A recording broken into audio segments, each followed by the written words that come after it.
കൂടുതൽ വാർത്തകളും വീഡിയോകളും കാണാൻ ഈ ചാനൽ സബ്സ്ക്രൈബ് ചെയ്യുക. കൂടെ ബെൽ ബട്ടൺ അമർത്തുക. Please subscribe our channel. നമസ്കാരം. എല്ലാ മാന്യ പ്രേക്ഷകർക്കും എൻ്റെ നിസ്സീമമായ സ്വാഗതം. വിഷ്ണു ഭക്തരാണ് ഏറ്റവും വിഷ്ണു ഭക്തരെന്ന് പറയാൻ പറ്റില്ല. ദേവീ ഭക്തരുമുണ്ട്, ശിവഭക്തരും ഒക്കെയുണ്ട്. അതിൽ വിഷ്ണു പ്രീതി എങ്ങനെ കൈവരിച്ചെടുക്കാമെന്ന് നമുക്കൊന്ന് നോക്കിക്കളയാം. കാരണം എന്താണെന്ന് ചോദിച്ചാൽ, വൈഷ്ണവ സങ്കല്പം നിങ്ങൾക്കറിയാമല്ലോ. എല്ലാ കൊച്ചു കുട്ടികളാണെങ്കിൽ പോലും ഏറ്റവും കൂടുതൽ ഇഷ്ടപ്പെടുന്നതായിട്ടുള്ള ഒരു ഈശ്വര സാന്നിധ്യമാണ് ശ്രീകൃഷ്ണൻ.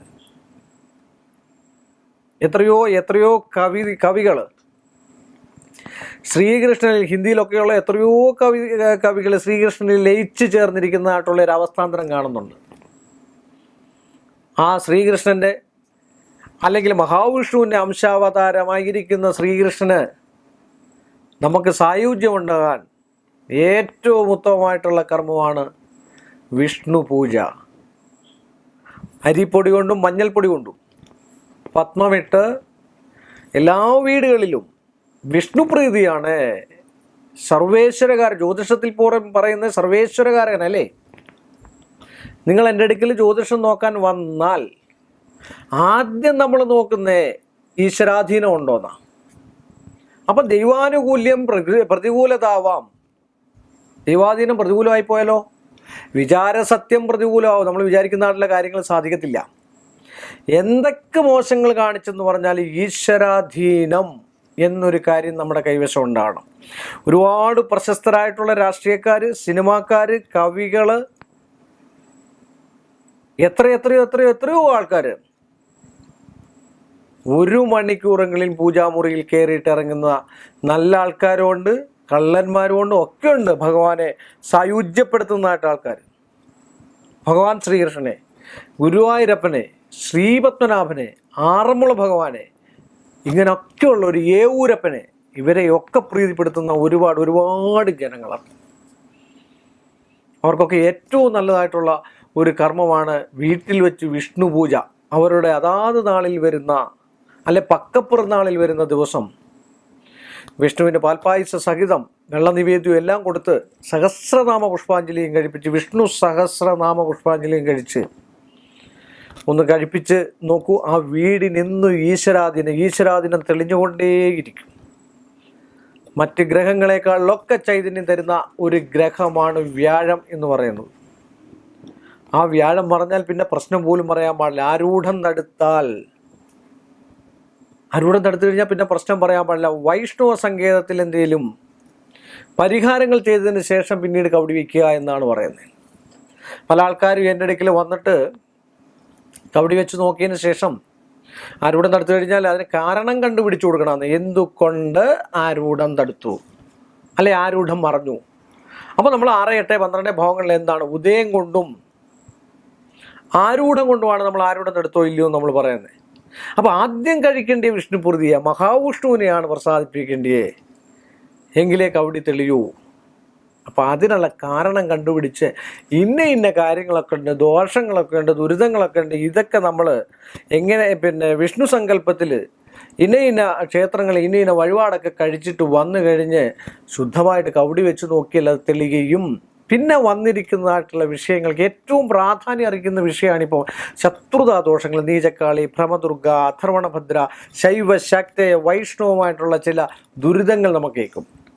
അപ്പോൾ അഥർവണഭദ്ര എന്ന് പറഞ്ഞാൽ അഥർവം ചെയ്യുന്ന ഒരാൾ വിളിച്ചൊല്ലി പ്രാർത്ഥിച്ചു വിടുന്നതായിട്ടുള്ള വിഷയങ്ങളെ, ഇതൊക്കെ പ്രപഞ്ചത്തിൽ ഇങ്ങനെ ഉറങ്ങിക്കിടക്കുന്ന സാധനങ്ങളാണ്. അതിനെ വിളിച്ചുണർത്തുമ്പോഴാണ് അതിന് പവർ ഉണ്ടാകുന്നത്. നീചക്കാളി, സ്തംഭനം ഉണ്ടാക്കുന്ന, മനുഷ്യന് സ്തംഭനം ഉണ്ടാക്കുന്ന, ഒരു കാര്യത്തിന് ഇറങ്ങാൻ പറ്റില്ല, ദോഷം സംഭവിക്കുന്ന നീച ഗുളികൻ, മാരണ ഗുളികൻ.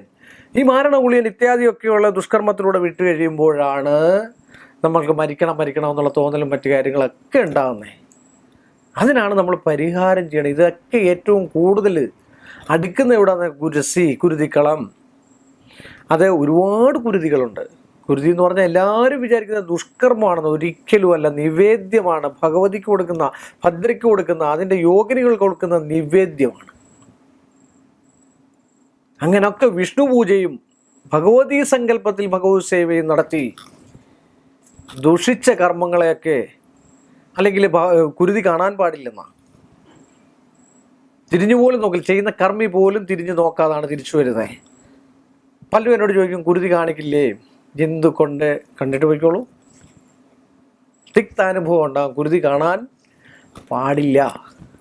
അതിൻ്റെ പ്രസാദം നമ്മൾ ഉപയോഗിക്കണം.